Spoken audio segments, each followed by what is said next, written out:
the Gainsborough Studios, where David Lean worked as a film editor before going on to direct.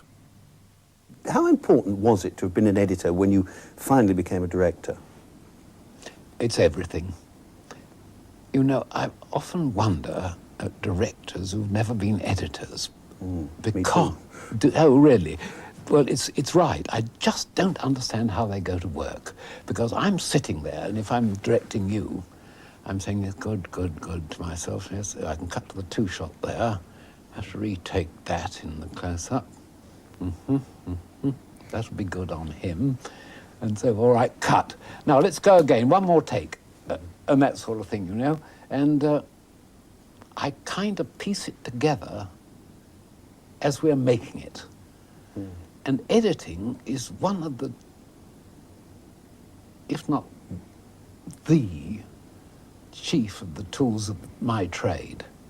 Yes, because Trevor Howard once said that he felt that you couldn't wait to get rid of the actors and get into the cutting room and cut them out of the film.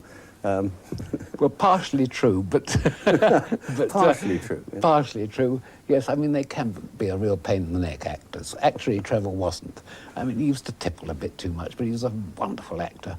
Yes, he was. He deserved far more credit than he ever got, I thought, within the industry. Funny that, isn't it? He never got the credit that he deserved, I think. Yeah.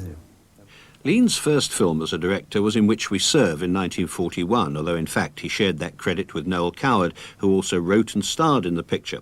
A valuable apprenticeship for Lean, the recipient of much sound advice from the master. He used to say, my dear, it's just no good wandering through the woods hoping for inspiration. It will not come. And he's right, of course. Well, you seem to have adopted exactly the same policy to your filmmaking ever since. I mean, you don't wander through the woods seeking inspiration a lot, do you? No, it doesn't happen, no. But does that preclude spontaneity? If everything is very carefully set up before you actually go, does it mean there's no room for spontaneity in a film? No, it doesn't. You know, a script, I like getting as much of the film on paper as I possibly can, but it's a kind of blueprint, but there's always room for spontaneity, always room. There are so many facets of it. I mean, for instance, you've waited for one day when it's pouring with rain. Now, what you do, wait for a second day? No, you don't. You think, how can we change the scene so we can play it in rain?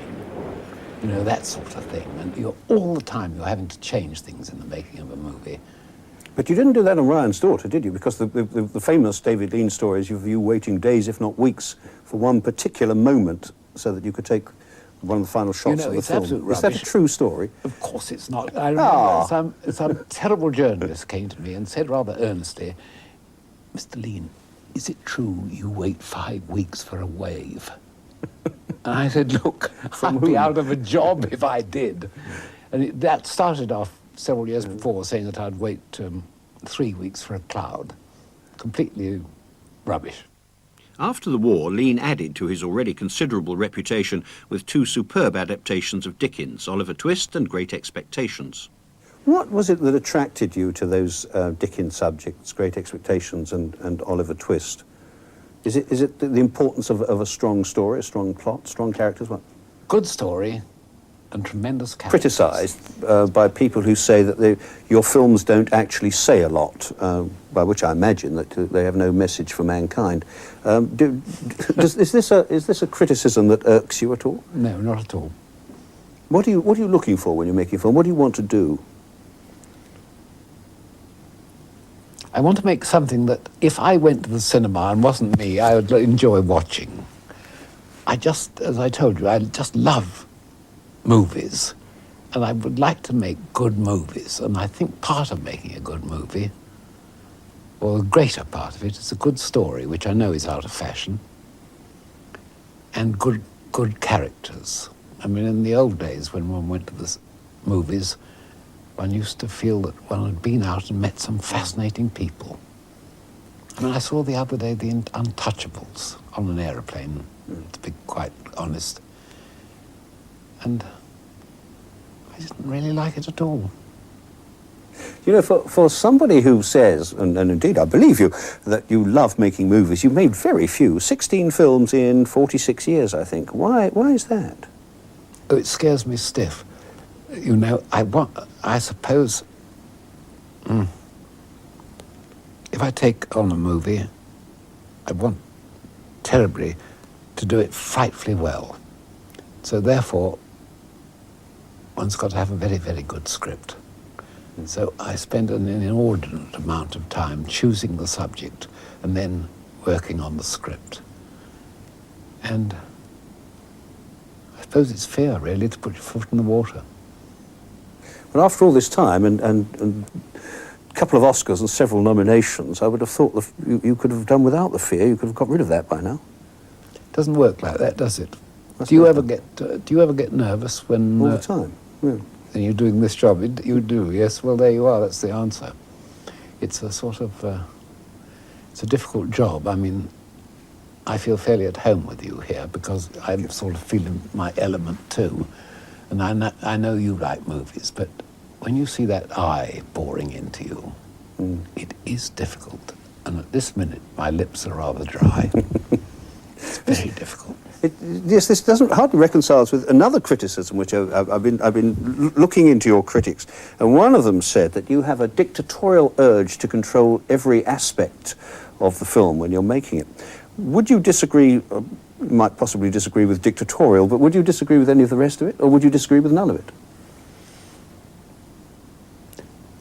I do like to keep a close hold on everything. And I think that is what being a director is.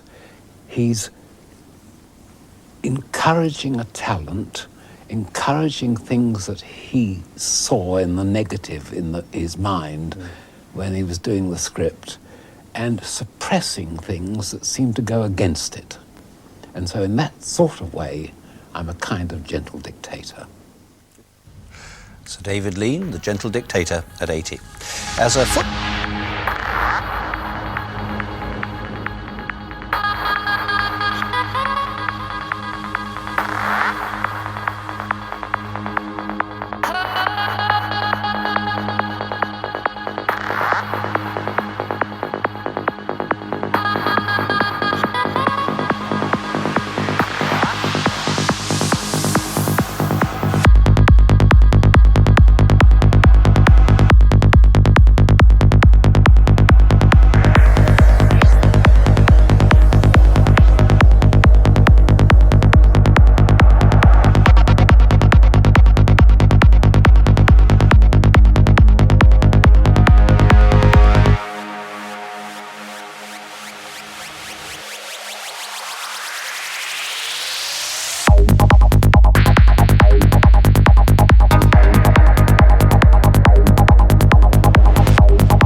Thank you.